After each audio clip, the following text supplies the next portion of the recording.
Okay, perfect. We got over 50. Let's kick off now. Hi, guys, to this London Tech Week event. My name is Sandeep Arora. I'm the CEO of Aurora Digital. We're a leading UK market entry launchpad program, been running for about 3 years now. We've collaborated with Tech UK on this event. Tech UK, in case you're not aware, is the voice of the UK tech community. And we've got one of the speakers from Tech UK on the panel today as well. So hopefully that will be great to get some of their insights. You have got an amazing panel anyway. You've got 6 people on our panel today, all coming from different perspectives. What we're trying to do is to make this a very practical session. So no long-winded talking. It's very much sort of Q&A based is the way we've tried to approach this, which is slightly different to other events we've seen. But the idea very much is you have the information you need to know, or you know where to get it. So you know if you are going to enter the UK market, have you got the information, or where do you get it from? What's the next step? So that's kind of the idea of this. We will make our details available to you after this event as well. So if you want to get in contact with us or one of the panelists, just let us know. Aim really is to arm you with all the information you need to see if the UK is the right place for yourselves. I hope that's okay. And on that basis, what I'm now going to do is introduce our first speaker from Tech UK, who is collaborating on this event. We've got Matt Robinson, who's the head of nations and regions at Tech UK. Matt, you're probably going to have to tell us a bit about what that means, though I've got a rough idea. But it'd be great if you can just tell us a bit about the role that you do and perhaps how you engage with some of the tech startups that you work with at Tech UK. Well, thank you, and it's great to be with you this morning. And I look forward to hearing the contributions from the other panelists as well. As you've said, Sandeep, I'm head of nations and regions for Tech UK, which involves working with not just devolved governments in Scotland, Wales, Northern Ireland, but also local councils, our regional mayors, those who've got powers outside of central government, and how those relationships are functioning, working, and can be developed with Tech UK members, with the UK tech sector as well, and making sure that we're talking about levelling up and making sure that levelling up is seen in action as opposed to perhaps just being a soundbite as others perceive it. Brilliant. Well, I guess we're starting off with that. Perhaps you can tell the audience who may not all be aware of the UK sort of policies. What is levelling up? What is that? What does it mean? Obviously, the Prime Minister came into office and was really keen to champion levelling up and make sure that it was seen as a reality. And I think there's a risk, unfortunately, that levelling up can be seen as all about infrastructure, as new roads and new bridges. Actually, there's a really important part that tech has to play in this, and making sure we're developing jobs, skills in the tech sector of the future. And that's where my role in Tech UK comes in, to make sure that we are having those conversations with government, but we're also saying what the sector's seeing, what SMEs, what other partners are seeing, and how it can work. And that's what's informed part of our work on local digital capital. So local digital capital was a piece of work that we did in 2020, working with local government, with business leaders, with those from the tech sector from across the UK, to look at just what the building blocks are behind a strong tech ecosystem in each of the different nations and regions.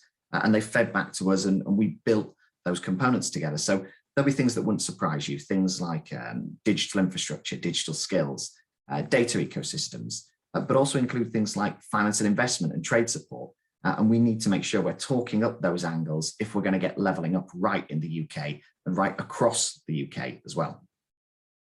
Okay, but what does that mean for a company looking at an opportunity and thinking, should I come to London? Shall I go to Manchester? Shall I go to Northern Ireland? What does that mean from their perspective? Are there any sort of outcomes, findings so far that we can perhaps share with you? Yeah, so I think one of the first ones was that people wanted to understand how that framework worked and how the different nations and regions could be measured against each other. So we recently launched our Local Digital Capital Index, which is on our website, and you can go and take a look at now. And that measures those different components across the different nations and regions. So we saw some things like London, the South East being particularly strong in areas, but there are also really great examples of best practice, such as digital infrastructure being incredibly strong in the West Midlands. And that goes to show that the investment in the 5G testbed that's gone on there is actually having an impact. We also saw that Northern Ireland is especially strong at trade and trade support. Just last week, the government had the Business and Innovation Showcase for Northern Ireland, And the digital tech sector in particular, they are really keen to champion this and look at the investment opportunities that are available. And many Tech UK members from Northern Ireland are keen to have those conversations too. So I think that the framework is a good example, but there are also other recommendations looking at how we can use the apprenticeship levy more, looking at how we can make sure there's a one-stop shop for anybody looking to come and invest. At the moment, it is a little convoluted. It's hard for people to navigate. Actually, government needs to get better at working with the sector and working with our regional leaders to make sure we're championing that and making sure we're showing what is different about the regions, what makes them unique and why they can attract investment. And did you say that digital chapter is now complete?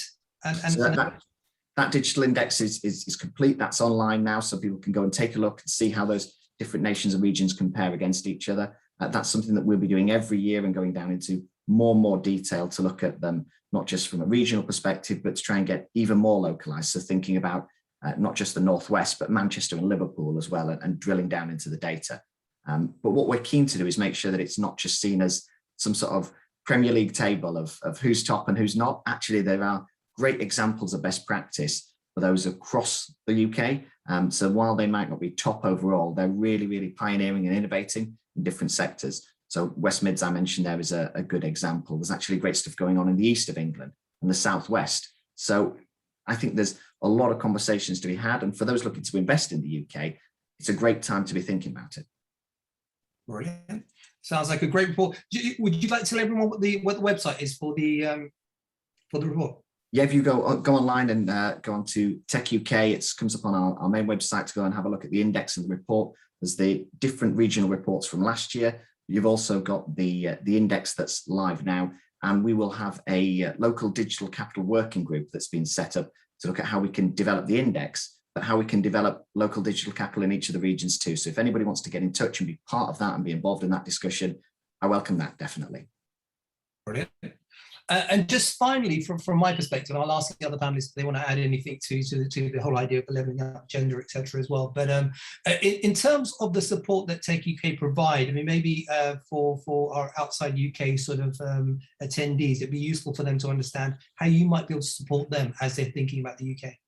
Yeah, I think we're there as a partner to work with people to understand just what the USPs are, what makes your company, your product innovative, what you're seeking to get out of it, and how we can work with government, local, national as well, to make sure that we are showcasing that, we're pioneering that, and we're also developing those partnerships too. Similarly, those agencies of government are keen to work with us to look at this, and we are keen to develop that relationship and where works best and what's best fit for the sector particularly. Brilliant. I'd like to invite any of the other panelists if they'd like to add any comments to the whole levelling up agenda and the digital chapter, if they've been involved. They're going to pepper me with questions later as it comes through. I know that's what's going to happen. Yeah, I'm usually quiet. Maybe it's too early in the morning. I'm sure it'll change. That's fine. Look, a fantastic report for the audience. Look, a fantastic report. It's completely free. It's obviously some very, very detailed work behind it. Strongly recommend if you're thinking about the UK to get access to that digital chapter. If you'd like to know a bit more about Tech UK and how it might support you, just get in contact with us. We work with Tech UK a lot. As we said, this is a collaborative event with Tech UK, and we'll point you in the right direction. So thank you very much, Matt. Very useful. Thank you. Next, we're going to pop over to Ben Braben. Ben was the former head of Level 39 and is probably one of the most sort of well-connected people within the startup system within the UK. Ben, it'd be great if you can introduce yourself to the audience. Well, Sandy, thank you very much indeed. It's a pleasure to join you this morning and one of the inaugural events of London Tech Week, so I'm delighted to be here.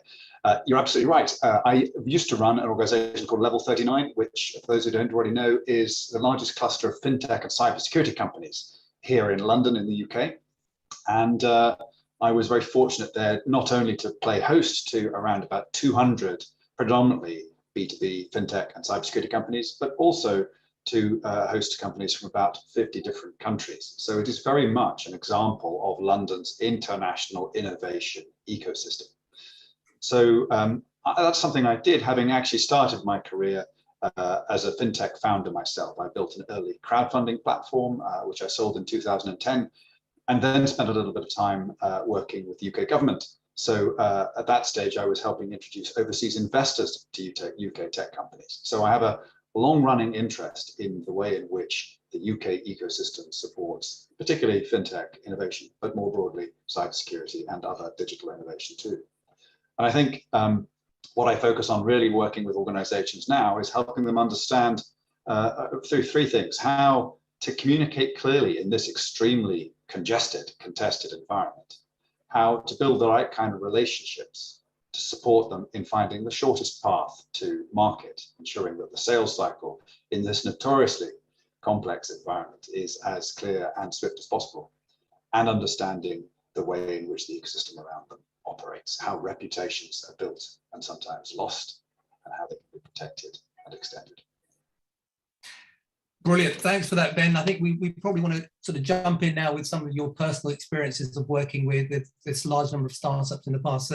So as we all know, so when startups think about a new market, they're trying to get going as quickly as possible. There's obviously the sort of cash run that's going on.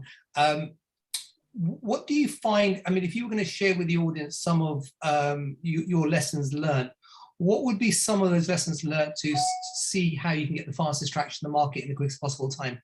What's your general thoughts around that?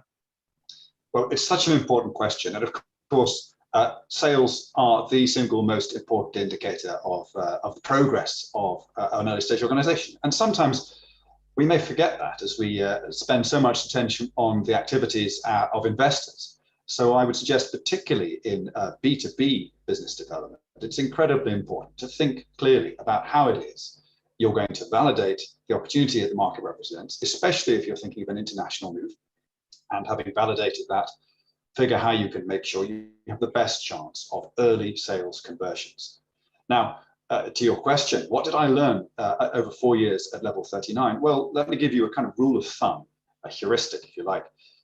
What fairly quickly emerged to me is that the organizations which make the most rapid progress in building sales relationships are also those that most often feature in the activity of other startups.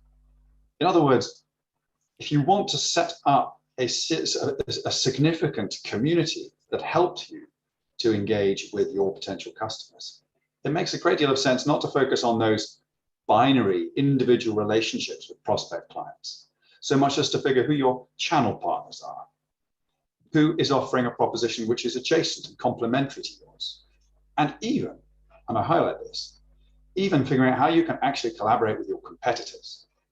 Because of course, one of the fundamentals of most startups is that actually they've got much more in common with their competitors than anybody else. And therefore, if you can coordinate and engage with your competitors rather than seeking to build walls between you, it actually means that you find the customers who are best suited to your proposition and don't spend time competing with organizations or for organizations who you were never going to be so well placed to engage with too. In other words, market intelligence from your competitors is incredibly valuable because they're experts. And not only that, but if they give you a referral, that's doubly credible. And that is the basic function of all of your network. It is to make sure that you're introduced to prospects by trusted third parties. That I would recommend is at the heart of any market entry strategy for a company establishing in the UK. That's really good. And I guess conversely, and you probably sort of answered it by what you said so far, but what are the typical mistakes you continually see companies make, even though they've probably read the books, they've looked through, they've seen examples, they've spoken to their peers that ready enter the market, but what do you see they constantly still make the same mistakes again and again? I mean, do you see some of those sort of gems you can share with the audience? Well, that's a great question. And of course, we could spend the rest of London Tech Week exploring mistakes. The list of things that don't work is a lot longer than the list of things that do. So I thank you for the question. I'm going to limit myself to just one. The one thing which most of us, and this is true not only of startups, but it's true of individuals within the startup community too. The one thing that we almost all get wrong routinely, and I speak for myself as well, is we go into too much detail. So think of the classic pitching environment, especially founders without much experience will spend their time trying to squeeze as much information into the smallest possible amount of time that they possibly can. The result is a 30-second burst of detail. And if you listen to that and then listen to the next one, you'll very quickly find they merge and blur. And you just know, well, I met someone really smart. I'm not quite sure what they did, and I'm not really sure why it's relevant to me. I would say, boil it all down, distill it just to the essence of what you're seeking to do. And that does two things. First of all, it saves you and the people around you time. And secondly, and much more importantly, it means those people around you can reliably transmit it. In other words, get across the essence of what you're trying to do, briefly and in normal people's language. And then those normal people can do a great deal more to make sure, through the power of Granovetter's weak connections, weak ties, that you find and you are found by your customers, but also your investors and the people you're going to want to hire as you grow too. Brilliant. No, thank you very much for that. And just talking more generally about the sort of ecosystem within the UK, and I talk, about the tech ecosystem, perhaps the fintech ecosystem, if that's an area that you know more than I know. You're far more than that. What do you think makes the UK tech scene different to perhaps what we've seen in other countries, and which country people are attendees may be aware of? What do you think makes it different, special, or unique in some ways? Well, this is such an important question. And very often, of course, when people compare internationally, there are so many distractions. There's so much noise when you try to conduct this kind of analysis. It's very, very difficult indeed to avoid if you've never heard of the expression cargo culting, I'd recommend you look it up. But it has a history from the Second World War, where islanders who saw the US Navy and Air Force advancing across the Pacific were curious about how to make sure that they benefited. And so they copied some of the things they saw happening on islands where the US military was active.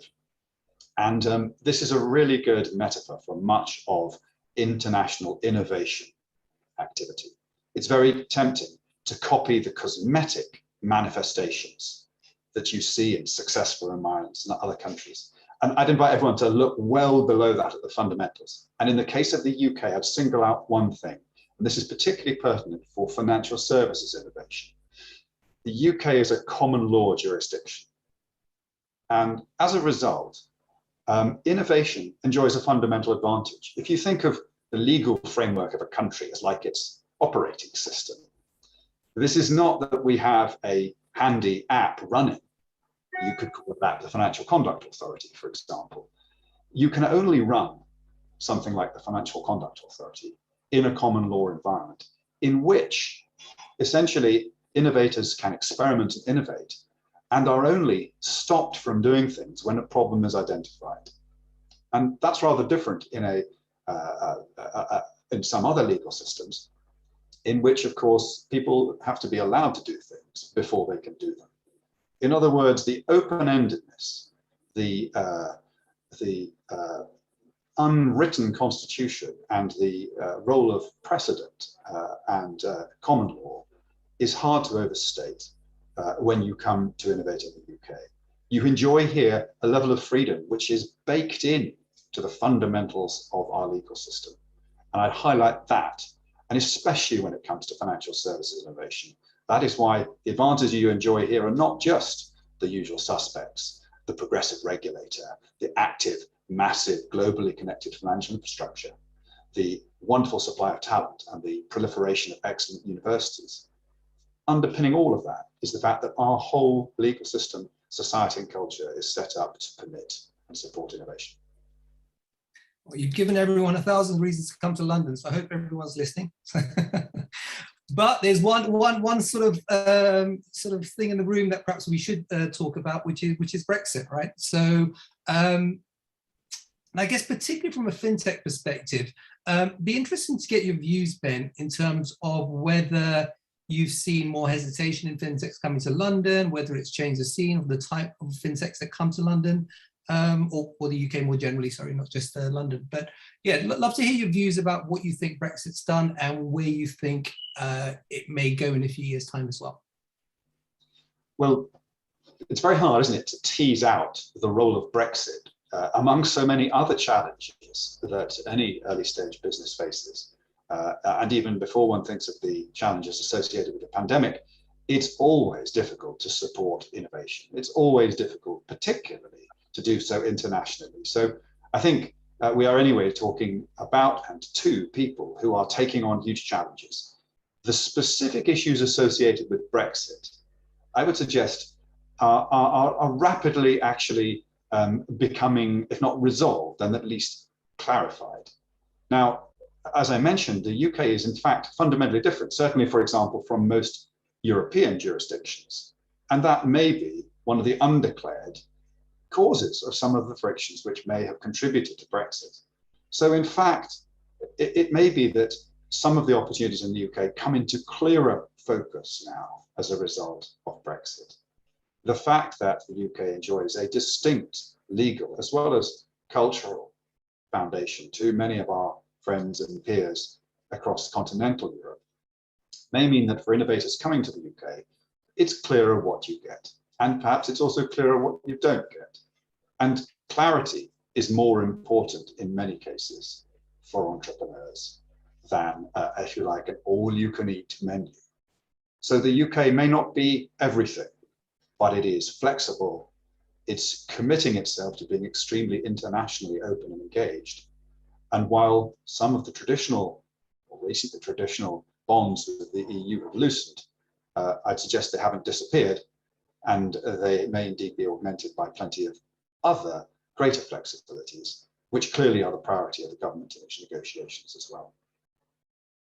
No, brilliant. I guess there's still quite a few points still to be cleared up as well, which will take time as well, given the speed at which Brexit was finally done. So no, thank you very much for that. You've got some lovely comments in the chat for yourself as well there, Ben, I think from Stephanie, etc. So you can have a look at those in your own time. I don't know if any of the other panelists want to talk more generally about some of the thoughts that Ben had about the ecosystem in London or the UK more broadly again. Sandeep, it's Matt here. Just to say, I think Ben raised a really great point about collaboration and collaboration with competitors. And one of the things we were saying when producing our reports is that people wanted to collaborate more. There was a shared challenge that many businesses have, and actually understanding that. So digital skills, for example, and understanding your supply chain, but understanding the skills pipeline of talent and workforce that's coming through. Every business is going through that, and actually sharing some of that and understanding that to help the ecosystem improve is what people wanted to do. It shouldn't always be seen as competitive, but actually far more collaborative on occasion as well. No, really good point. Absolutely. We have got a couple of questions. I'm just looking at the time. We'll try and get through at least one of them for you, Ben, if that's okay. So one was a bit about sort of crypto fintech companies and about how difficult it is to set something like that up in the UK. Well, this is a perennial and a great question. And I guess the ebbs and flows in the attitudes of regulators to crypto showed no sign of abating. And for example, if you want a quick update on a broad view of what's going on in the UK, it's worth taking a look at both the Financial Times, who've commentated on the Financial Conduct Authority's approach to this, and also The Economist, who have focused in the latest edition as well, to give you a broad overview. I'll summarize even more sort of succinctly perhaps than they do, though, by saying it's still not very clear. But back to my point about the role of innovation in the UK, although it is still not entirely clear in the UK, the approach that regulators will take, I think it will become clearer here. This is my confident prediction. You will find stable opportunity for innovation in crypto and in all aspects, really, of DLT and related technology in the UK than you will elsewhere. So while I can't tell you what the clear outcomes will be, I will confidently assert that you will find clarity here sooner than in most major jurisdictions. Brilliant. Thank you very much for that, Ben. I appreciate your thoughts there. We're going to jump on, just in the interest of time, to Navdeep now. This is our first spotlight session on InsurTech. Navdeep, we're lucky to have him here. He's a bit of a guru in this space. senior roles at McKinsey's, KPMG, and now specializes in providing lots of support to insurtech companies at the moment. And Navdeep, wouldn't mind if you, I know I've said quite a few words, but lovely for you to introduce yourself, if that's okay. Thank you, Sandeep. Hello, everyone. Great to have all of you on the call today. Navdeep Arora. I've been immersed in the insurance sector for the last 26 years. The first 17 years out of those were spent with McKinsey and Company. I left McKinsey in 2013 as a senior partner in the insurance practice. The following 3 years as head of insurance strategy at KPMG in London. And then since 2016, have been deeply immersed in the insurtech and the venture capital world. So as a part of that, I've worked with 3 different VC firms. I've invested in 10 different insurtech startups that I continue to work with very actively. And then recently have started to advise incumbent insurance companies on one side and insurtechs on the other, helping bring them together. Fantastic. Thank you very much for that, Navdeep. And let's just kick off with probably the question that everyone was asking or themselves if they're in insurtech. What are the key areas within insurtech in the UK that are particularly of interest and particularly in demand at the moment? So very good question, Sandeep. I'll answer that from 2 different dimensions. I think the first is what are the thematic opportunities? And the second one is if we move away from thematic to more practical, lines of business related opportunities. So thematically, I think there are 3 opportunities. One is what I call consumerization. I think UK is perhaps at the forefront of consumerization of insurance, where insurance is slowly moving from being sold to being bought. And that has massive implications for the type of capabilities the industry needs. Primarily, what it means is enabling consumers to buy insurance at point of sale, regardless of where they are. I think to me, and this is not only relevant to retail or personal insurance, but it's now moving into SME and even bigger lines of insurance, such as commercial lines. So enabling connectivity, basically, and enabling consumers to meet their insurance needs, regardless of where they are, whether they're at a Starbucks, whether they're buying, airline tickets, whether they're at a hospital getting services, enabling them to purchase the insurance they need at the time they need. That's theme 1. Theme 2 is what I call connectivity. By connectivity, I mean connectivity to the broader ecosystem of insurance. So everyone else other than insurance companies that are connected to the broader ecosystem and finding ways to create value for that ecosystem. So this means designing products, where risk is embedded within the products. This means creating models that move insurance away just from protection to prevention. And number 3, enables insurance companies to be better connected internally as well as externally. So that's the second opportunity. The third opportunity is the capital. As we all know, insurance has long been, a very balance sheet oriented exercise. And the question is, can we now create alternative reinsurance models where we can securitize risk and move that risk directly to capital markets? And there are many new models emerging that take away the capital inefficiencies associated with how insurance backstops or reinsurance is done today. So those are the 3 thematic opportunities: A, consumerization; B, connectivity; and C, capital. Now, if I take the other dimension and I say, okay, Navdeep, next week, tomorrow, I'm putting a gun to your head. choose 3 areas where you'll invest, or where you think insurance offers the most opportunity in the UK. Those 3 areas would be: number 1, life and health insurance. Number 2 would be the SME sector. Number 3, it would be brokers and MGA. On life and health, I think ever since the onset of the COVID pandemic, we've seen a new set of needs that are currently being met poorly by the insurance sector. And I'm talking about, giving people very simple fractional products, almost similar to what we used to call micro insurance in the past. Hospital cash, personal accident, short-term disability, short-term unemployment, being able to offer those products at very low cost of distribution, making those products available to the mass markets. I believe there's a massive opportunity there. The second area is, since again, because of the pandemic,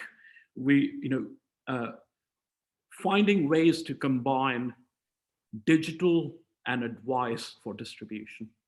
As you can imagine, the advisory channels, especially for life and health insurance, have been very difficult to deliver because of the issues with the pandemic.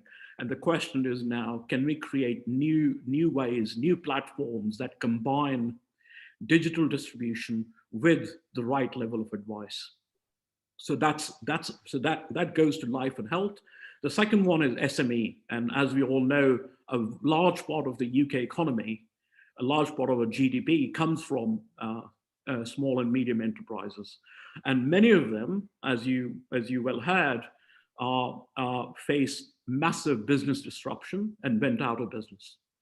And now, as the economy starts to recover, finding ways to educate them, finding ways to deliver new coverages and solutions that are more relevant to them in the post-pandemic environment, as well as offering them digital, low-cost, highly automated solutions to the lower end of the market, to what I call micro SMEs, as well as offering a combination of automation and advice to the higher end of SMEs.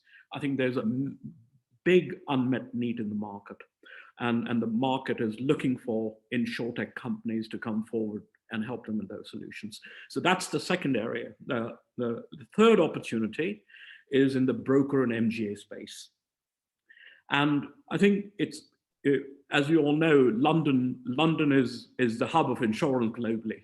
More than 60% of global gross written premiums flow through London markets. And if there is a place to come and launch an insurtech effort, I cannot think of a better place than London. But at the same time, brokerage started in London, but brokers have actually not taken the advantage of proliferation in data and digital as much as insurers and some of the direct distributors such as aggregators have.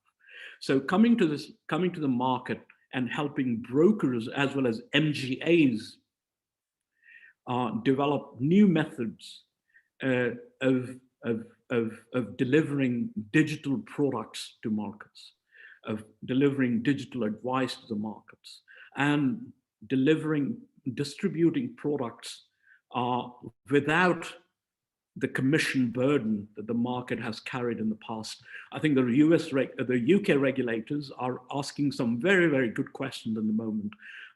They're saying, as we delve more into insurtechs, what does it mean for the end consumer?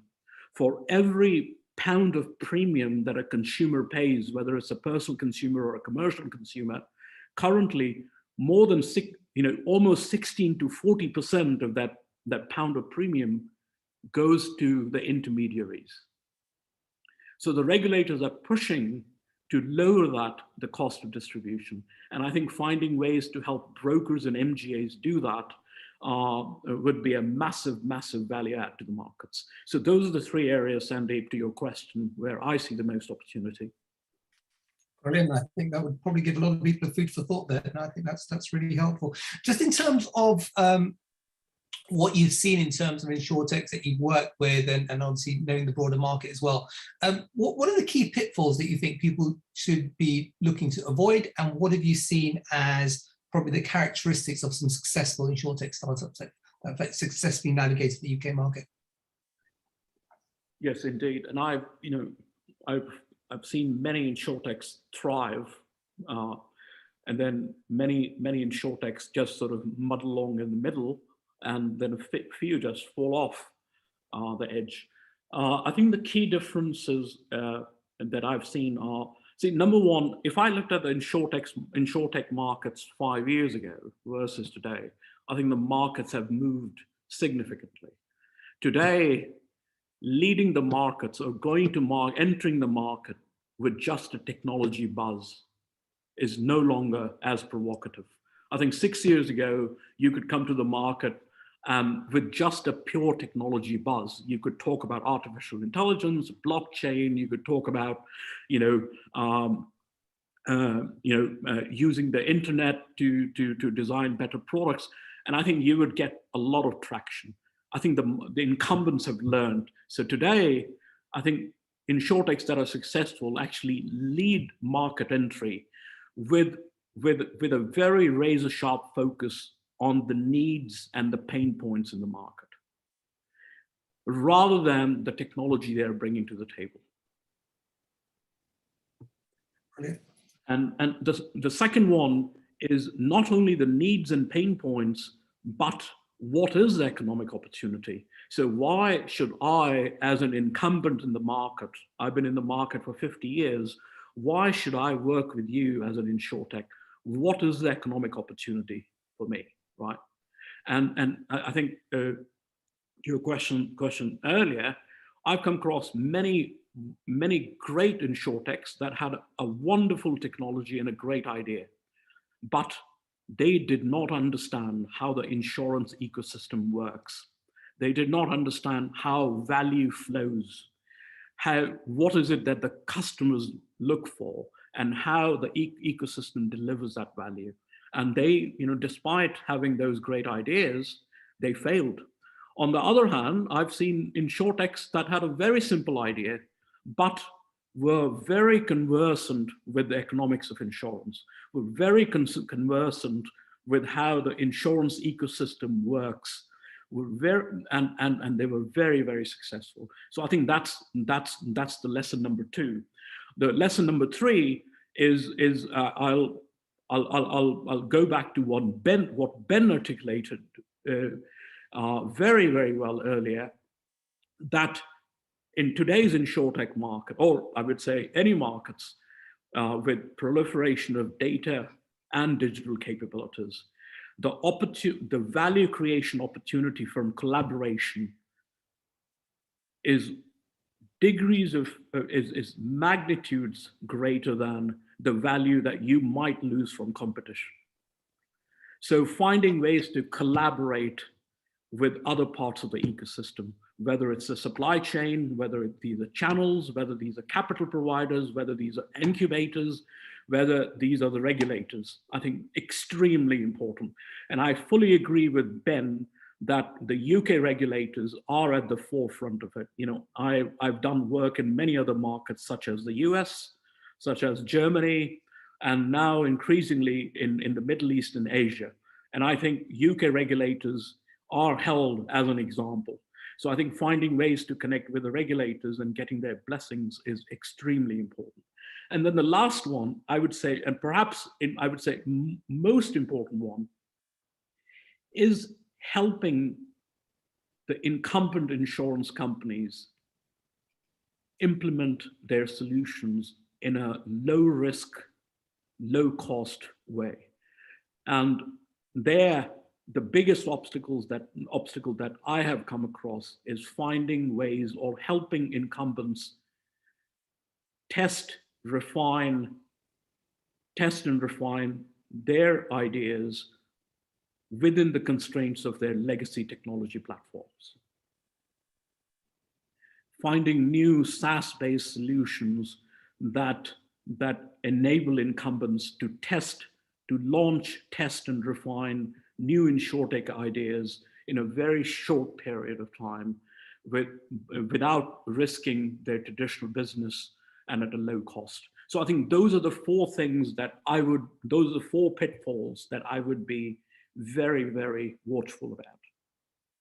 In terms of the London sort of ecosystem, do you think it's quite supportive in enabling you to avoid some of those pitfalls in terms of testing your product? What's the support system like for tech startups in the insurance side? I think the UK ecosystem is the best I have come across anywhere in Europe, the United States, Asia, or in other countries. I think the ecosystem is very, very supportive, starting with the regulators, with the incubators, and the incumbents. I think the incumbents, I would say 5 years ago, they were quite reluctant, quite hesitant, and at times constrained by not only by their legacy technology, but their legacy culture, governance, and org structures. And I think many of them have moved the needle there massively. The only thing that still remains a challenge is the legacy technology. But overall, I think the ecosystem in the UK is very, very supportive. And I must add the venture capital or the venture capitalists, all the investors to the mix as well. Brilliant. Ben, I know Navdeep referred to you a couple of times, and I'm sure you know a bit about this space as well. Is there anything you'd like to add to anything Navdeep said so far? I don't think I can find any particular words to add to what I think was a fantastic expression. So no, thank you. It's a very kind offer, but what that means that stands on its own entirely without my support. Spot on. Thank you. Perfect. All right. Look, I think I just highlight one last thing, Navdeep. I think one thing you're looking to do obviously right now is design an insurtech cluster, and I think we're working with you on that. Anything you can say about why you think that's important or different to what's available at the moment? Yes, indeed. I would highlight three things. I think that I believe an aspiring insurtech would need. I think number one, as I said earlier, a grounding in how the insurance ecosystem works, how value flows. And I think it's great to be able to come to the market with new ideas and new technologies, but unless you can make them work in the ecosystem, I think you're not going to be successful, right? And we can say everything we want to say about the incumbents and how traditional they are, but the reality is you're going to need them to scale. You're going to need them to prove your solutions. You're going to need the ecosystem, right? So I think being a part of this insurance cluster will enable you to get embedded into the realities of the UK insurance ecosystem. The second one is networking. I think a large part of your success will depend upon connecting to the ecosystem network, connecting to the VCs that are singly focused on insurance, that understand the market, connecting to the regulators and to the sandbox, and getting guidance for people such as Ben in the room, right, who've been at the forefront of this and have built such models in the past. And then number three, I would say the insights about how to make, to launch, test, and refine your products, right, in the market. And I think for all of this, you want access to such clusters that can offer you the guidance, that can offer you the expertise, and even find sources for you to A, get investments, and B, collaborate with to test your products. Brilliant. And I should add to everyone, even though we share the same surname, same great surname, we're not actually related, just to be clear. Okay. I thought I'd point that out. All right, brilliant. Next speaker. Thank you very much, Navdeep. That was really, really excellent. Next speaker we've got is Akrit Vash, CEO of Haptik. a scale up that, and I guess Akrit can tell you a bit about the story himself, but done amazing things in India, then reached out to the US and is now looking at the UK market as well. Akrit, it'd be great if you give a few words about yourself, if that's okay. Sure. Thanks so much, Sandeep, for having me. And I swear, I had my money on you and Navdeep being related. It was not only because of the last name, but even the first name is similar. So I figured that this was a situation where either parents or somebody decided to have similar names. But anyway, and thanks so much, Navdeep and Ben, on some really fascinating insights, especially for us, and I'll tell you why. As Sandeep mentioned, my name is Akrit Vaish. I'm the co-founder and CEO of Haptik. We're a conversational AI platform. So essentially, we enable chatbots, voice interfaces, AI solutions, particularly for mid to large enterprise customers globally. We, about 2.5 years back, raised a strategic financing of $100 million US from Reliance Jio Platforms, which is a large telco turned to consumer internet here in this part of the world. And now, since that time, we have basically been focused towards taking our platform to other parts of the world. Like Sandeep mentioned, we went to the US first, and the only reason for that was we were more familiar with the market. I lived there for a number of years, and we had a few case studies. So we just, given the familiarity, we went there first. And over the last 2.5 years, we've been spending our time growing that market. And now I think we have a fairly good handle, and the team is growing. And then this year, we looked at all other places that we wanted to, that we felt there was a relevant customer demand, and we felt that the solution that we have could add a lot of value. One just quick heads up. One unique aspect about our product is that because it's natural language and conversational AI, for us, entering markets that potentially have a very local custom language other than English is always slightly trickier, because that means we have to customize the product to, let's say, a Mandarin, for example, or a Japanese, or let's say, Spanish or Bahasa. So in that sense, the natural next thing for us after US, and then we do some work in Africa and Southeast Asia, was to look at, what are the other English speaking regions, because that's an easier entry for us, given we won't have to do so much customization. And obviously, in that sense, UK made a lot of sense. So we've just gotten started. It's been barely about 2 months. We have one person on the ground, as it goes with new markets and new developments. Too early to actually, we don't know anything yet, right? So too early to comment on what we've learned, because we've not learned anything. It's in fact, I would say the last 45 minutes of this conversation has been super fascinating for us to just learn about how you guys are thinking about market entry for startups, mature companies like ours, and so on. And some very interesting and relevant points, particularly for us to understand around regulation and Brexit, like how that may impact or may not impact, rather, as let's say you alluded to, plans for our company. We've not yet set up a local corporate structure because, exactly, we're just waiting to see, is UK going to be the place? Do we want to do maybe somewhere else, depending upon some of these aspects? So right now, we're just sort of waiting to see how that plays out. Our initial, our thesis, or what at least the research we've done before making this move, has been that,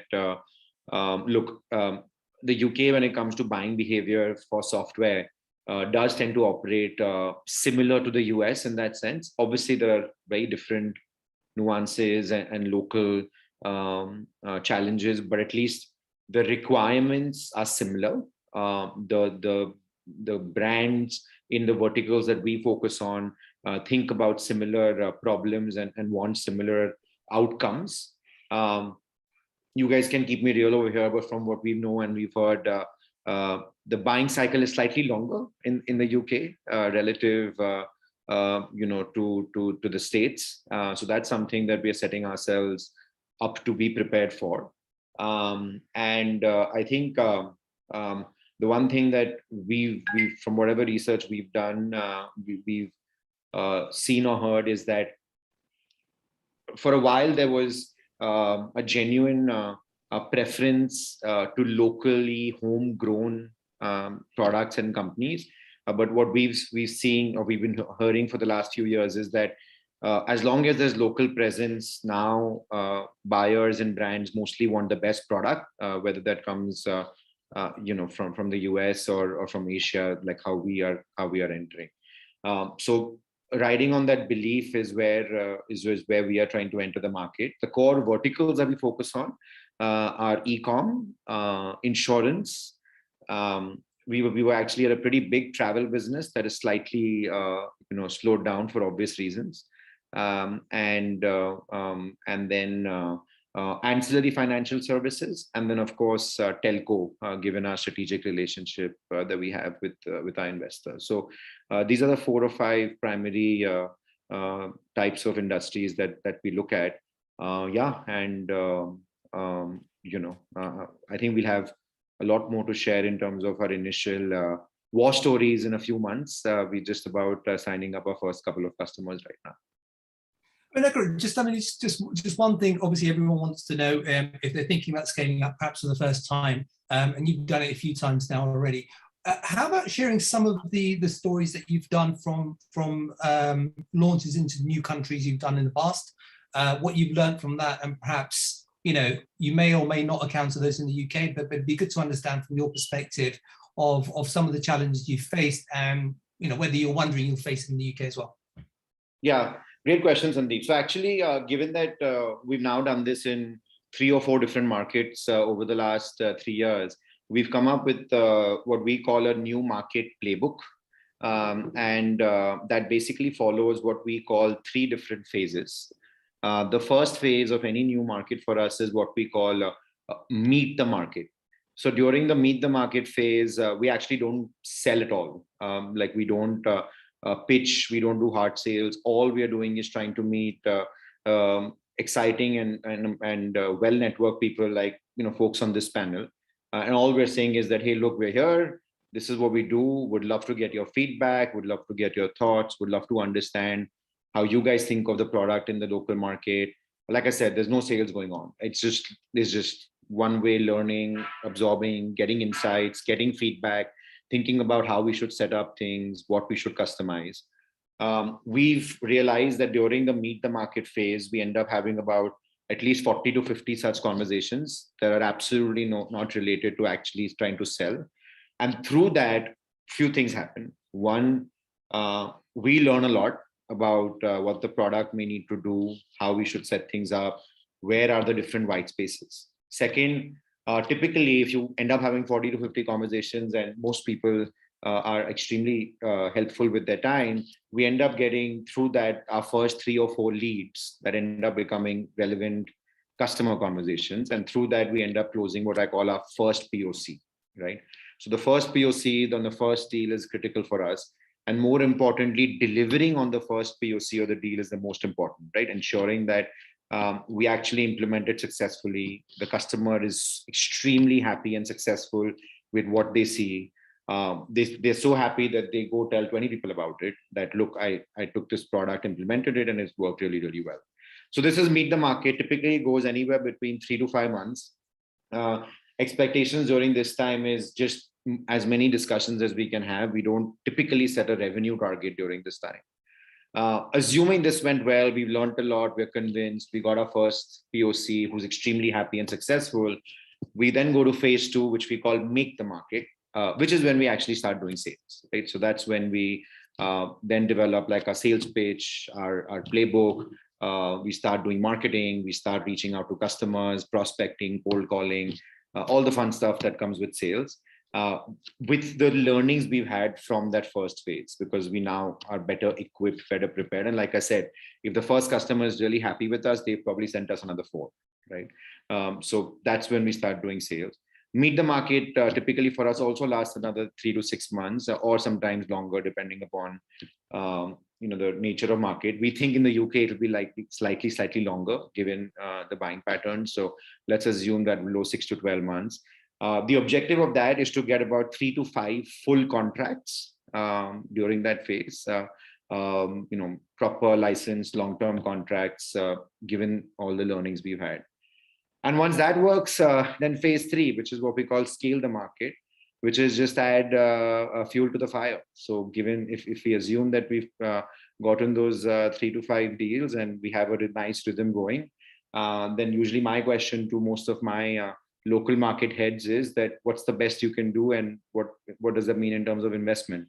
That's when we typically set up a local entity. That's when we typically hire as many as we think we can, hire as many people as we think can help us achieve market domination in a 2 to 3 year time frame, and really sort of double down on that. So yeah, that's our playbook.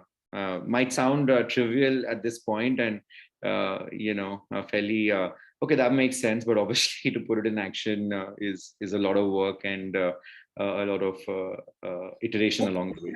If you don't mind, what I'm going to do is I think there's some really interesting points. I wouldn't even mind if we sort of bounce some of those ideas about your approach and how you've approached it in other markets to get some feedback about how it works in the UK.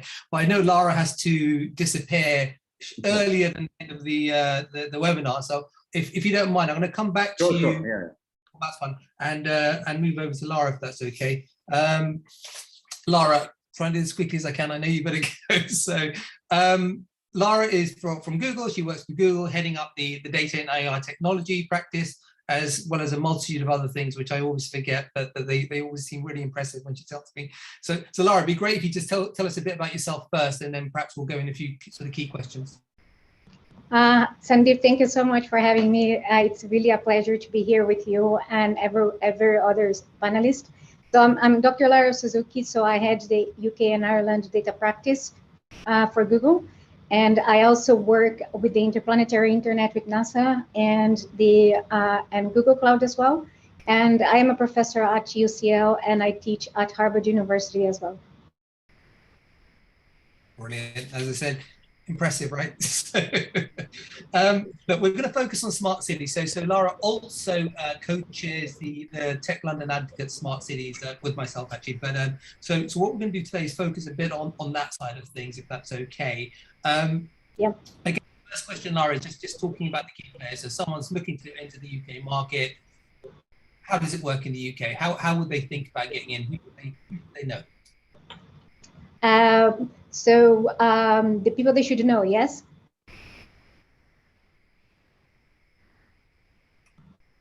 So businesses and entrepreneurs in smart city sectors, they can play a very important role in helping us to achieve smart cities priorities.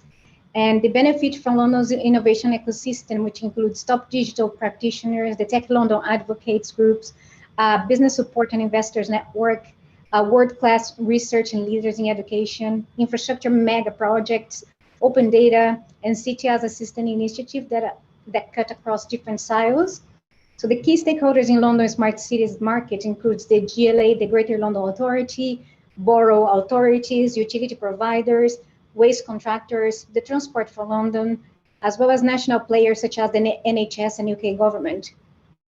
And aside from government, well, we also have the Smart London Board, the London Office of Technology Innovation, LOTI, which is also an organization that invites people wanting to work on the smart cities arena to make sure that they have access to all the resources available.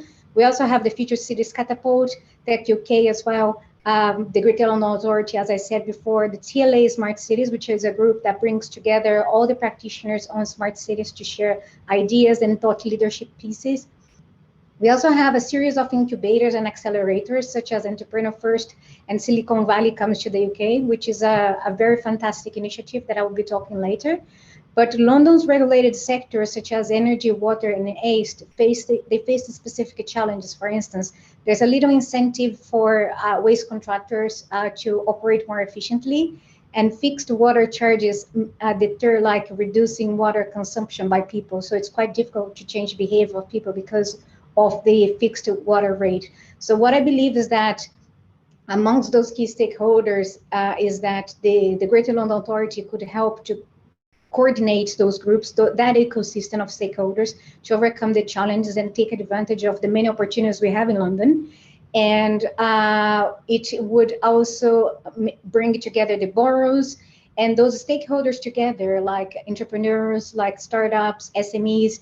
They could work on setting up what are the work priorities, where we should focus on smart cities, create standards on the role of digital technology in new developments to help the local authorities and private developers to embrace the opportunities that technology can bring to us. And I think that it's also a good space for instance, especially the TLA Smart Cities Group, to bring people with understanding on how AI also affects smart cities and how we can ethically use technology to improve people's lives. Really good, thank you for that. And I think just in terms of, I think you've already touched upon it in what you were saying, but just in terms of where do you see at the moment the key areas of demand in terms of smart city projects? Are there any particular focus areas that you see at the moment? Yeah, so I think that London has an underlying condition that is perfect to enable a world-leading smart city. So I think that the government has embarked into these smart cities by setting the Smart London Board and laying down the priorities on the Smart London Plan. And digital solutions can support many of the priorities of the government, for instance, optimize public service delivery, reduce carbon and congestion and disruption of London transport system, improve air quality, increase Londoners' well-being, enable greater public participation in policy processes, which is quite important. How do we get the feedback loops back into the system? And also to deliver economic benefits. So according to Arup, the London smart city market could reach approximately £90 billion by 2021. And almost half of this market will be from the following 5 sectors: energy, water, waste, transport, and health. So we have a lot of opportunities in smart energy. So London faces a lot of challenges, including security of supply, aging infrastructure for energy. And there's a plenty of opportunities for companies to develop more solutions for renewable energy, smart grid, electric transport, and also create applications for people to make better use of our assets. So for an example that I have is the Strawberry Tree project, which creates a tree in the form of like a solar panel and gives the electricity free for people. And that is one of the great projects that we have on smart energy. In smart water management, for instance, because of London's growing population, we will have a demand for water that will exceed 10% by 2025. And climate change also poses a threat to London flood-prone areas. So opportunities on smart water management and smart waste management here are, for instance, smart leak detection using IoT, smart metering, data analytics for flood risk management, and also to identify drainage capacity in the different areas of the city. And in smart waste management, we not only want to optimize collection of travel routes, but we also want to improve recycling rates and help people to help one another. So there is a project called Big Belly in which they not only optimize the routes for waste collection, but they also help people to change their behavior. So you can see on a map the areas of the city that has a very big recycling uptake, and then you can see neighborhoods competing with one another to see who is recycling the most. So it helps people to change their behavior. In smart transportation, we have a lot of challenges because of the growing population. And Transport for London, for instance, is reliant on data and smart technology to optimize traffic and also demand. And they release a lot of open data that can help people to create applications that help to reduce carbon emissions, and also helps us to optimize routes and to help people to get from point A to point B efficiently. So a very successful case for this is Citymapper, that was a spin out from kind of the London Smart City that helps people to get to point A and B more efficiently using different modes of transportation, so that we can make use of like bikes and others. Finally, in health and assistive living, So longer life expectancy and mental health and obesity are some of the London's major challenges in health. So there's a lot of opportunity for us to do telecare solutions, accessibility applications, fitness and health monitoring devices.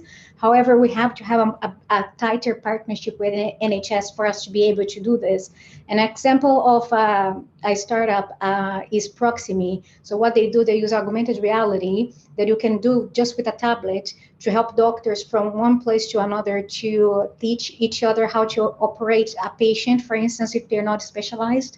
And we're going to have a shortage of 2.3 million physicians because they are not well specialized in different types of surgery. And we are going to have 70% of the world's population lacking safe surgical care. So there's a lot of opportunities for us to also invest on healthcare and assisted living in London. Brilliant. Lots of great ideas there for anyone who's in that space. What do you find though, with all these bike lanes in London, the traffic's got much worse, hasn't it? I don't know if you've noticed that. Yeah, indeed. Just finally, and I think we are looking at sort of scale-up startups, I guess, people looking at the UK market. I guess one question that's on everyone's lips always is, you know, is there any funding available? Are there any grants available? Is there any support to sort of get partnerships on the ground to sort of reduce the overlying cost? Any sort of thoughts, ideas you can give people on that? Yes, so one of the things that I recommend is for people to check out the Royal Academy of Engineering Enterprise Hub. So the Academy offers a number of grants aimed at identifying and supporting the next generation of high potential entrepreneurs. And they also provide prizes celebrating success and innovation in entrepreneurship. So I would recommend people to check the Enterprise Hub from the Royal Academy of Engineering. Innovate UK Smart Grants. I also recommend people taking a look into this because organizations can apply for a share of up to 25 million for game-changing commercially viable R&D innovation that can significantly impact the UK economy. So I will also urge people to look for the Eureka Eurostars, which is a program in the European Union like funding projects led by Innovate UK. There's also a grant available from the British Council, so through the Newton Fund. So I would also encourage people to take a look into that. On the no money side, but on the mentorship and scale up, I would recommend people checking out the Silicon Valley Comes to the UK happening in November, so people can register for free. So Silicon Valley Comes to the UK was founded in 2006 to boost the global ecosystem for tech entrepreneurship at a time where knowledge and investment felt siloed within Silicon Valley.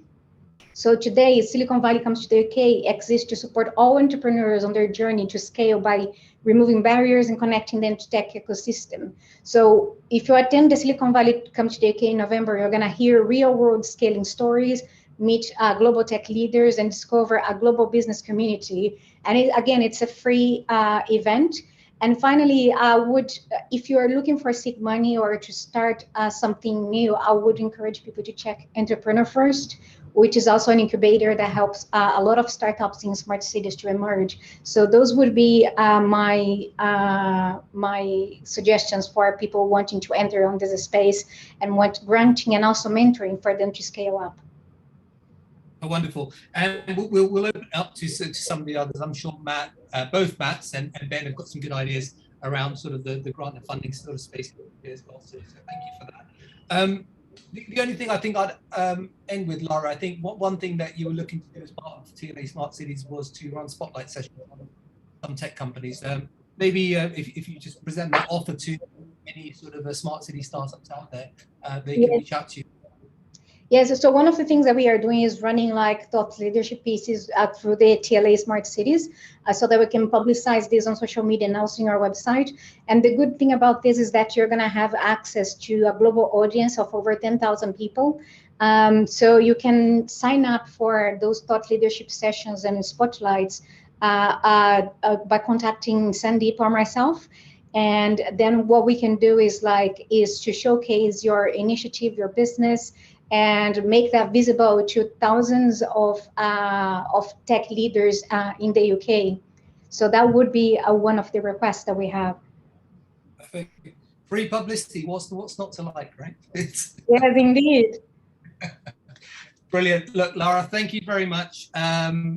That's great. So, I mean, if you can stay on, please stay on. If you need to go, that's absolutely fine. I do understand. We want to come on to Matt now. And sorry, Matt, it's taken a while to get to you, but we're there now. So Matt comes from Mazars. He heads up the technology and digital advisory practice. Matt, it'd be great just to tell us a bit more about what that actually means in your day-to-day and how you work with tech companies. Yeah, wonderful. Thank you, Sandy. So you kind of stole the intro there, because essentially that's what I do. So I head up the technology and kind of digital advisory side of our business. Mazars is essentially a fairly large professional services firm, so 40,000 people globally. But in the UK, I suppose more interestingly, so our team is made up of cybersecurity professionals, data and automation kind of specialists. Then you've got kind of assurance specialists who do the whole raft of kind of audit work. And then you've got me and my team, which is more about the advisory side. So strategic management, essentially supporting clients of all different kind of types and sizes. So I work with startups and scale ups all the way through to FTSE 50 organizations and other global entities. So I've been doing this now for just over 12 years as part of professional services. But you're right, the whole thing about what actually is advisory is a great question. And essentially it's trying to find solutions to management's problems. And this last 18 months has just been a brilliant, fascinating and totally unprecedented time for exactly that. No, definitely. No, I can imagine. Before we just jump into perhaps a bit more sort of pertinent questions around your area, just wanted to wonder, Matt, so you heard Aykroyd outline his strategy when he thinks about sort of scaling up in a new country. What do you think of its applicability to the UK? And would you sort of suggest any sort of differences, or what's your high level thinking on this? So I think what's already been mentioned so far, I think, is exactly the right approach. And I might come on to this a bit later in terms of one of the core challenges I think that you get startups and scale ups when entering the UK. And fundamentally for me, Sandeep, it comes down to trust. And I think if anything, the last 18 months has made a lot of organizations I work with quite introverted in nature, in the terms of they doubled down with the relationships and suppliers and partners they already had. And actually trying to get them exposed to newer suppliers has been more challenging. So I think some of the approaches that have been mentioned, so I think Aykroyd was talking about it as well, in terms of actually not trying to sell too hard, just trying to get the brand and what they do and the expertise out there, trying to build those relationships. Because fundamentally, I think from a supplier perspective, trust, and especially cybersecurity, because it's so hyped, it's everywhere you read. Whenever there's a scare story or a breach in the press, cybersecurity in the supply chain is commonly kind of touted as a reason perhaps not to trust others. And I think for any new organization, just doubling down on actually how do we get past that? How do we reassure our potential customers that this is just not an issue from the get-go? I think is really important. So I fully agree with what's been said so far. I think just building that trust up is absolutely paramount to success in the UK market. And you see that across all sort of sizes of organization, not just the large corporates, but we're talking sort of mid-tier and so the SMEs as well?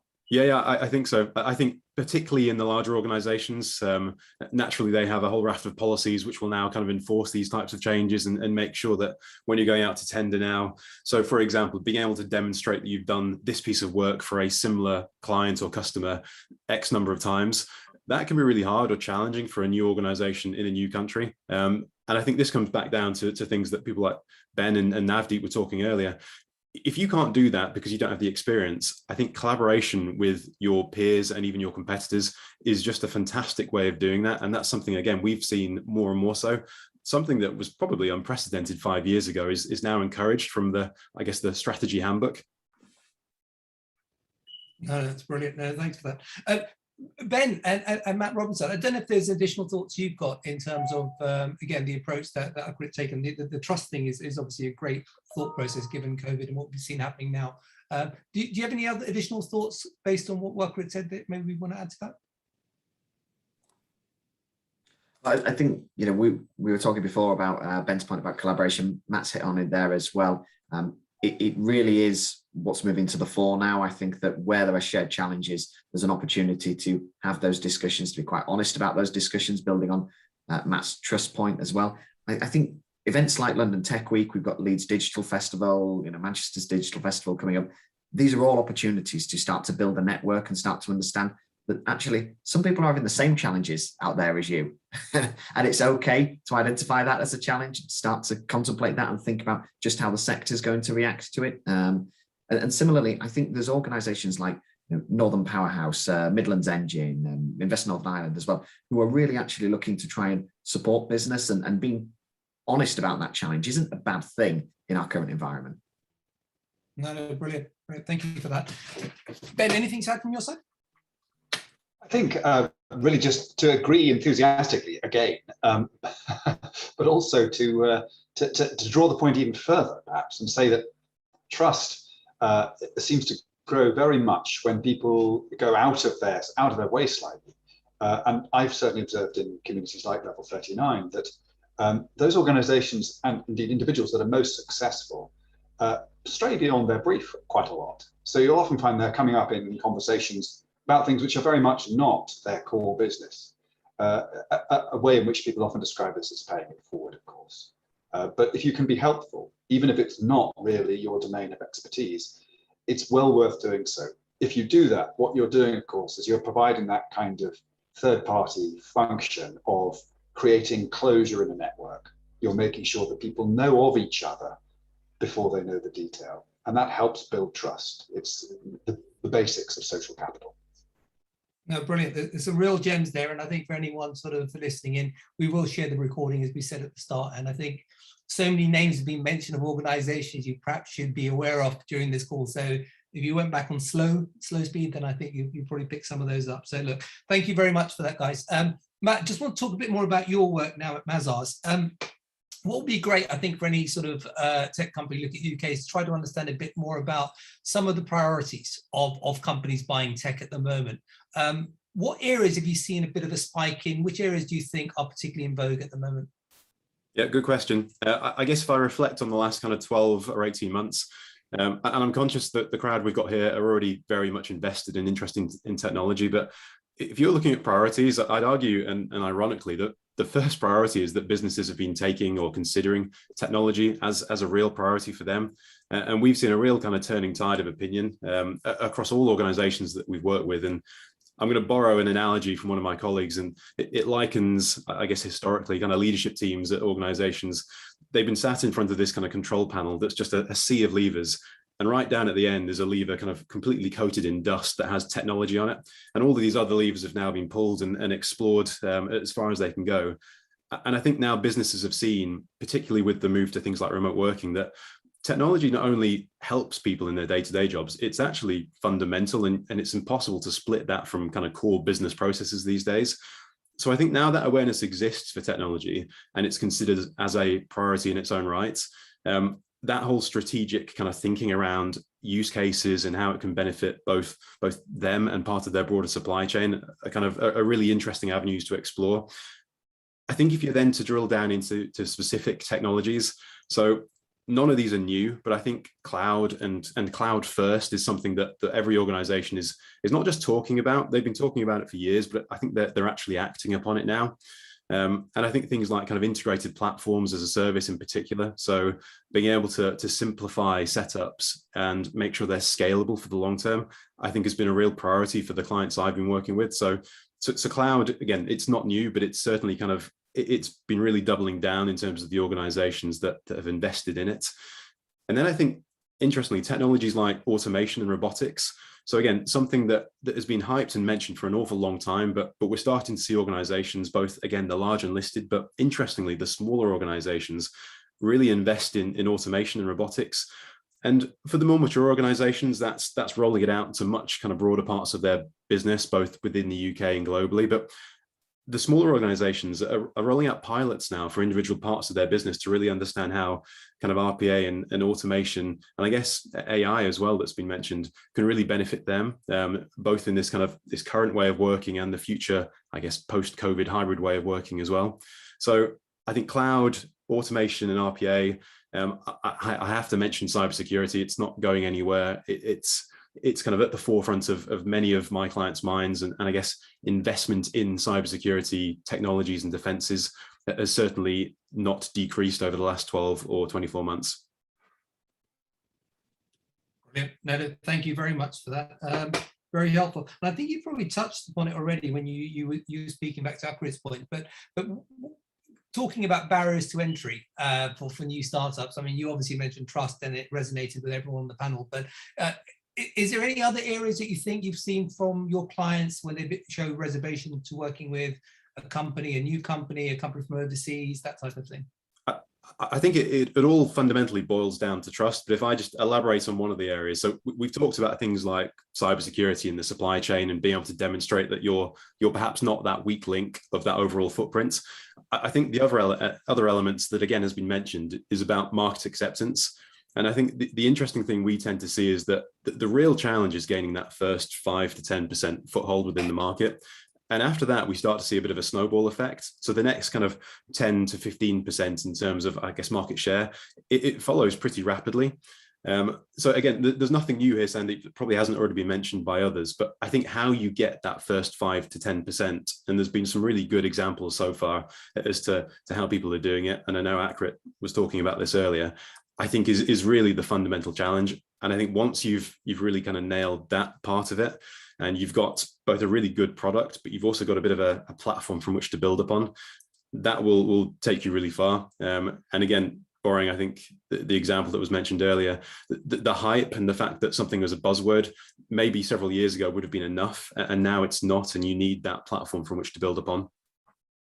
No, that's very good. I think kind of, as you said, links to Akrit's point. So it's kind of like the way I describe, you described, you'll meet the market with your first phase of getting to know some of your potential clientele.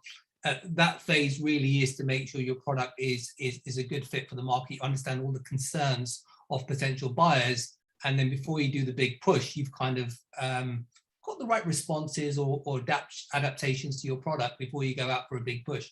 Because clearly, thinking about cybersecurity, etc., if you've got all these issues still lingering and you haven't got ways of answering them, doing a big push may be something that would hold you back a little bit. So no, I get that.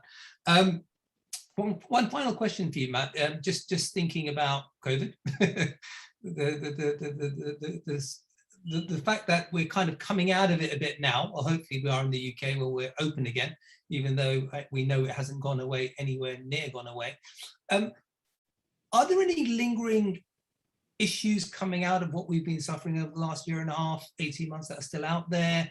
Do you see something, going forward another 12 months that probably won't go away, even though perhaps the pandemic may have died down a bit?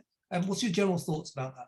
Yeah, that's a really interesting question. I guess we could probably spend several days talking about lingering concerns kind of post-COVID, but I think for many organizations, so we talked a bit about how technology is now seen as a real strategic priority.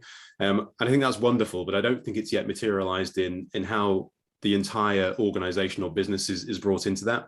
So I think we're going to start to see a bit more strategic thinking about how all of these different technologies, whether it's kind of fintechs or insurtechs, can really kind of leverage some of our existing kind of customers and suppliers, for example. So I think there's going to be a much more strategic approach to all of this. But I think what's also interesting as well, and I have this discussion with our kind of internal leadership team at Mazars, is how actually organizations are going to operate, kind of, we'll call it kind of beyond COVID, but we're not quite there yet. And we've seen some quite high profile organizations say how they intend to work and operate. And all of that uses technology, which is why it's so relevant. But I don't think anyone's really come out with a blueprint that has been widely accepted in terms of how businesses are going to function and operate. And I think for me, that creates a really good opportunity for so many new players in the market to become involved and really define what this future world looks like. And if I pick a particular example, so we've been having conversations with customers in our kind of consumer and retail sectors, for example. And again, it's not new technology, but they are really looking at how they can, for example, use things like augmented reality or virtual realities in a really kind of practical and quite immediate way to continue to allow customers to operate the way they have been doing for the last 12 or 18 months, but also to supplement and really add value to, I guess, their in-person shopping approach. So this hybrid way of working or post-COVID way of working that is both a concern internally within organizations is also probably a real concern and challenge as to how they embrace consumers in this kind of post-COVID landscape as well. And I know I keep mentioning post-COVID there, but I think really understanding how an organization wants to approach that, and as importantly, what technology it wants to use to do so, I think is going to be the real focus for many of my customers, at least over the next probably 5 years, I'd argue. Yeah, no, agreed. And I think using that perspective as well from what you've seen, do you see that any different to the way UK is responding compared to some of the other? Do you think we're losing out on business over here as a result of that? Do you think other markets are taking a slightly different approach, or are you seeing it's pretty much everyone's trying to work their way through this problem? I think there are shared concerns, and globally, and I guess I speak on behalf of my colleagues kind of globally, that there is there's shared concerns that globally, kind of as a team, both ourselves as an organization and our customers are trying to work towards collectively. But I think what is different is the pace at which different countries are doing that. And I think, so Ben touched upon this in his talk earlier about kind of from a regulatory perspective. I think we have certain tools and mechanisms in place in the UK that are certainly not hindering us from making progress. And I think there is at least confidence in the marketplace to make some of these important decisions at the moment. I'll caveat all of that with the answers to many of those questions aren't known yet, and they are still being explored. But I think I can say quite confidently that there is most definitely confidence in the marketplace, and I think that translates into new organizations and new startups and new technologies entering the marketplace. Brilliant. Matt, thank you very much. I'm looking at our time. We're about 3 minutes left. I don't know if our esteemed panelists have got anything else they'd like to add to the audience before we start thinking about closing up. I think we have shared a lot already, haven't we? So that's absolutely fine. I'll just see if there's any questions we can probably, oh, I think one poll's gone up for the attendees. So please have a go at that if you don't mind. And I'll just have a quick look at the questions in the 2 seconds we've got. Upgrade, you potentially got a buyer. Okay, so in the chat. So there you go. That was worth it. So I'll share those details with you. That's absolutely fine. Yeah, I would love to know the answer to that. Absolutely. What else have we got? We've got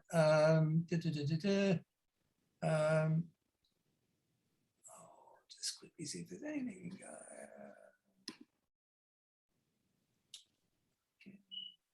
I think most of them we've kind of touched upon in some shape or form anyway.